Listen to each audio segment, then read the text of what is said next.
Hello दोस्तों, स्वागत है आपका मेरे YouTube चैनल पर। और दोस्तों, आज की इस वीडियो में हम बात करेंगे IBPS PO 2022 की फाइनल वैकेंसीज के बारे में। हालांकि एक वीडियो मैं ऑलरेडी अपलोड कर चुका हूं, इंटरव्यू से पहले मैंने वो डाली थी। पर आप लोग काफ़ी इम्पेशेंट हो रहे हो कि भाई कितनी वैकेंसीज हैं, क्या फाइनल रहा। कई तरह की RTIs मार्केट में घूम रही हैं, कई तरह की न्यूज़ सोर्सेज से पता चल रहा है। तो चलिए इन सारी चीज़ों को डिटेल में बात करेंगे और ये भी बात करेंगे कि इन चीज़ों का बेसिस क्या है, जो भी मैं बातें कह रहा हूँ, रीजंस क्या हैं उन चीज़ों के पीछे। और एक साथ में ना एक पैरेलल क्वेश्चन रेज हो रहा है कि मान लो इन कैंडिडेट्स का, देखिए जितने भी कैंडिडेट्स रिजेक्ट होंगे या जो सिलेक्ट नहीं होंगे, उनको अब नेक्स्ट ईयर की चिंता सताने लग गई है कि अगली बार क्या होगा। वैकेंसीज का अगर मान लो ये ज़्यादा होती है तो अगली बार क्या इफेक्ट होगा, कम होगा तो क्या इफेक्ट होगा। ये सारी चीज़ें डिटेल में बात करेंगे। उससे पहले मेरी छोटी सी इंट्रोडक्शन है, जिसको देखनी हो देख सकता है, नहीं तो अपन मेन मुद्दे पे आते हैं। ठीक है। सबसे पहले वैकेंसीज यार, जो मैंने बताया अभी कि जो मैंने वीडियो इंटरव्यू से पहले अपलोड करी थी ना, उसमें मैंने बोला था कि 10,000 वैकेंसीज आएंगी। देखिए प्लस माइनस 400 500 कुछ हो जाए, मैं कुछ कह नहीं सकता। अदरवाइज वैकेंसीज जो है वो बढ़ने वाली हैं, दैट्स फॉर वेरी श्योर। और सीबीआई ने ना एक लेटेस्ट RTI आई है, ये कंफर्म भी कर दिया है। उसके बहुत सारे रीजंस हैं, ऐसा नहीं है कि बैंक में एकदम से कुछ ऐसा अब्रप्ट चेंज आ गया है जिसकी वजह से वैकेंसीज ज़्यादा हो गई। कई रीजंस हैं जिनकी वजह से बैंक्स को अपनी वैकेंसीज बढ़ानी पड़ रही है। वो रीजंस हम यहाँ पे डिस्कस करेंगे, ठीक है। और मैं अभी भी ना, I am on my words, कि वैकेंसीज ना उतनी ही रहने वाली हैं। देखिए बहुत ज़्यादा अगर आप एक्सपेक्ट कर रहे हो कि जी ये 15,000 हो जाएंगे, 20,000 हो जाएंगी, वैसा तो कुछ होने वाला है नहीं। 10,000 की फिगर को या तो ये टच करेंगे या थोड़ा सा कम या थोड़ा सा cross, that will depend. Banks की एंग्जाइटी किस लेवल की जा रखी है, अब उसके ऊपर डिपेंड करेगा। उसका मेन रीजन क्या है बढ़ने का वैकेंसीज का।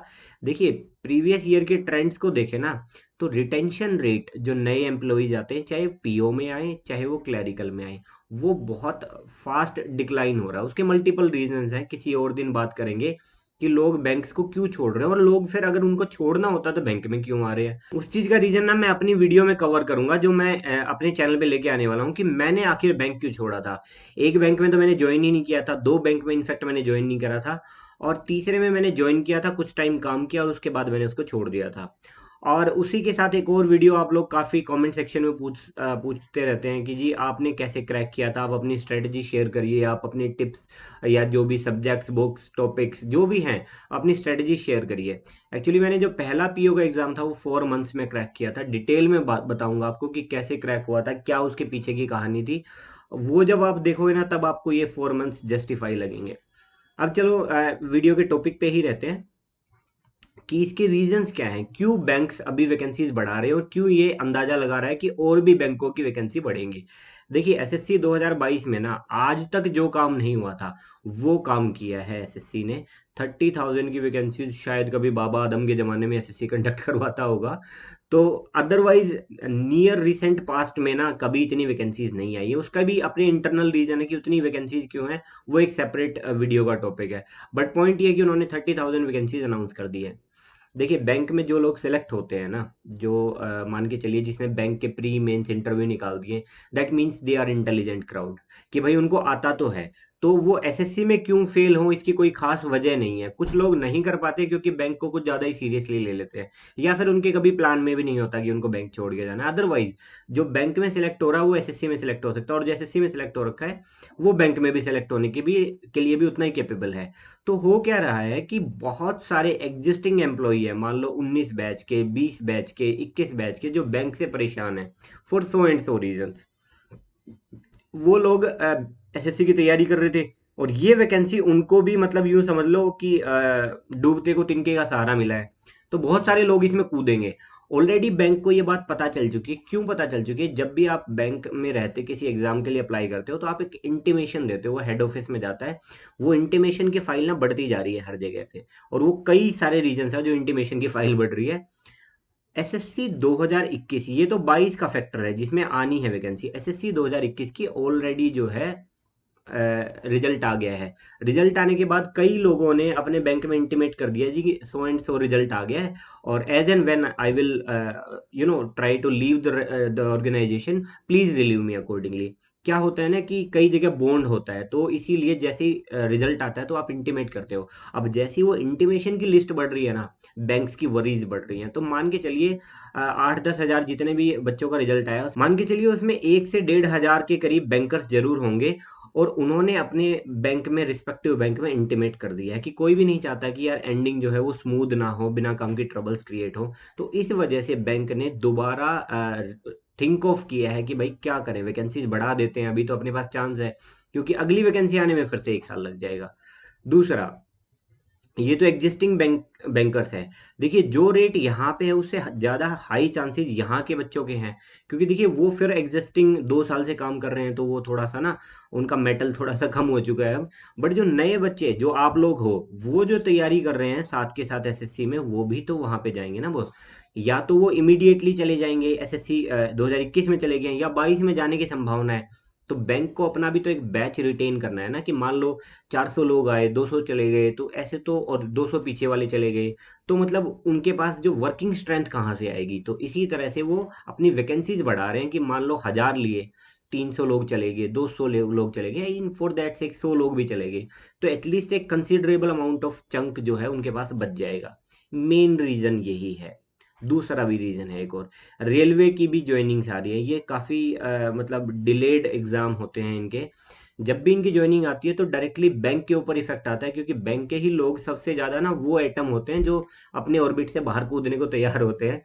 तो बैंक को यहाँ से भी डर है, सेम सेट ऑफ कंडीशन यहाँ पे लागू होती है। एग्जिस्टिंग भी ट्राई कर रहे हैं, और दूसरा जो कि कमिंग बैचेज के भी जो बच्चे सिलेक्ट होंगे। एक बैंक का इंटरनल प्रमोशन चलता रहता है पिछले काफ़ी टाइम, मतलब 3-4-5 साल में वैकेंसीज कंपैरेटिवली बहुत ज़्यादा तो नहीं रही, बट फिर भी अच्छी वैकेंसीज थी। उनका बैच अब प्रमोशन के लिए एलिजिबल हो गया है, तो जैसे ही स्केल 2 के लिए वो एलिजिबल हो जाएंगे, वो स्केल 2 में कूदेंगे तो स्केल 1 तो खाली हो जाएगा ना। या फिर क्लैरिकल कैडर जो है वो पीओ में कूद जाएगा, तो क्लैरिकल कैडर खाली हो जाएगा, तो समहाउ वो जो ज्यादा वैकेंसी किसी टाइम में थी, अब वो ऊपर जा रही है, तो नीचे का स्टाफ जो है वहां पे कम हो रहा है। तो ये भी एक फैक्टर है, इंटरनल प्रमोशन भी एक फैक्टर है। हालांकि ये फैक्टर हर साल वर्क करता है, वो थोड़ा सा रिलेटेबल इसलिए ज्यादा हो रखा है क्योंकि पिछले कुछ सालों में वैकेंसीज थोड़ी सी कंपैरेटिवली थी। उसके बाद एसबीआई पीओ में भी का भी जो रिजल्ट अभी आ जाएगा, तो होपफुली ये बैंक एक्सपेक्ट कर रहा है कि जो यहाँ सेलेक्ट हुआ है वो वहाँ पे भी सिलेक्ट होगा। तो उनको भी पता है कि अगर एसबीआई पीओ में सेलेक्ट होगा तो बहुत सारी क्राउड ऐसी है जो वहीं जाएगी। हालांकि कुछ लोग ऐसे भी हैं जो एसबीआई के काम को काफ़ी हैवी मानते हैं, वो हो सकता है ना जाए, बट एक कंसिडरेबल चंक वहाँ पे भी चला जाएगा। RBI miscellaneous exams, RBI, ESIC, what ever LIC, जितने भी एग्जामिनेशन है वहाँ पे भी सेम सिचुएशन है। इन सारे फैक्टर्स को कंसिडर करते हुए, और मेजोरिटी फैक्टर अभी भी एसएससी की 30,000 वैकेंसीज ही हैं, इन फैक्टर को कंसिडर करते हुए बैंक अपनी वैकेंसीज को रिवाइज कर रहा है। उन्हें पता है कुछ लोग जाएंगे छोड़ के, एग्जिस्टिंग वाले भी और नए वाले भी, और यही रीजन है जिसकी वजह से वैकेंसीज, देखिए कुछ ज़्यादा ही डिजास्टरस हो जाए तो मैं कुछ कह नहीं सकता। देखिए क्योंकि वो तो जब तक फाइनल 1 अप्रैल आ नहीं जाएगी ना, तब तक नहीं पता चलेगा। बट तब तक के लिए ये मान के चलिए कोई डिजास्टर्स फैक्टर नहीं आया तो वैकेंसीज 10K रहने वाली है। और 10K का मतलब है कि जो मेंस के सिलेक्टेड स्टूडेंट थे ना, उन्हीं में से जो बढ़ी हुई वैकेंसी है उनको सिलेक्ट करेंगे। 20K के अराउंड जो है कि आपकी टोटल मेंस क्लियर किया था, अब 20K से 10K पे आ गया। जनरली जो रेशियो 3:1 होता है, वो धीरे धीरे 2:1 होता जा रहा है। आपके फेयर चांसेस काफ़ी बढ़ गए हैं। बट अब आपके हाथ में तो कुछ बचा नहीं है, तो ज़्यादा मतलब बेनिफिशियल चीज़ ये होगी कि आप इन चीज़ों के बारे में ज़्यादा ना सोच के आप तैयारी पे फोकस करो। देखिए रिजल्ट आ गया बहुत बढ़िया, नहीं आया तो आपने ये जो तैयारी छोड़ रखी है कुछ टाइम से, ये आपको बहुत डिजास्टर्स, हमारी गलती ये है। हम एग्ज़ाम के टाइम पे हमारी जो प्रिपरेशन है ना वो पीक पे होती है, और हम 1 महीने का रेस्ट ले लेते हैं, वो पीक ना यहाँ कहीं आ जाता है। अब वो आपको वहां से फिर उठाना पड़ेगा, इसको ना यहाँ यहाँ से करके करते करते करते यहाँ लाते लाते फिर एग्जाम आ जाता है। आप यार इसको यहीं से पिक किया करो। जब तक सिलेक्शन नहीं हो जाता तब तक मत छोड़ो, जब तक तोड़ेंगे नहीं तब तक छोड़ेंगे नहीं, ये वाली स्पिरिट जब तक नहीं लाओगे तो नहीं होगा। अब बात कर लेते हैं जी कुछ कैटेगरी स्टूडेंट की, जिनके मेरे पास टेलीग्राम, इंस्टाग्राम, यूट्यूब कमेंट्स में मैसेज आते रहते हैं कि जी कट ऑफ पे हूँ मैं बिल्कुल। ठीक है, या कट ऑफ से 2 मार्क्स, 3 मार्क्स, 4 मार्क्स, इतने ज़्यादा हैं। देखिए पहली बात तो उम्मीद करिए जब तक रिजल्ट नहीं आ जाता, बहुत लोग ऐसे होते हैं जो कट ऑफ पे भी सेलेक्ट हुए हैं। हिस्ट्री में हर टाइप के एग्जाम्पल भरे पड़े हैं। तो पहली बात तो रूल आउट मत करिए इस पॉसिबिलिटी को कि आपका होगा, आपका नहीं होगा। दूसरा, उसके बाद चलो मान लेते हैं कि आपका सिलेक्शन नहीं होगा और आपके लो मार्क्स हैं। पहली बात तो ये समझ लीजिए, इसको ना, एक जो इंडियन टिपिकल कहा होता है, हमारे तो जी कर्म में ये लिखा है, हमारी तो किस्मत ही खराब है, ये सबसे बड़ा फ्लो है हमारी आइडियोलॉजी में, सबसे बड़ा फ्लो।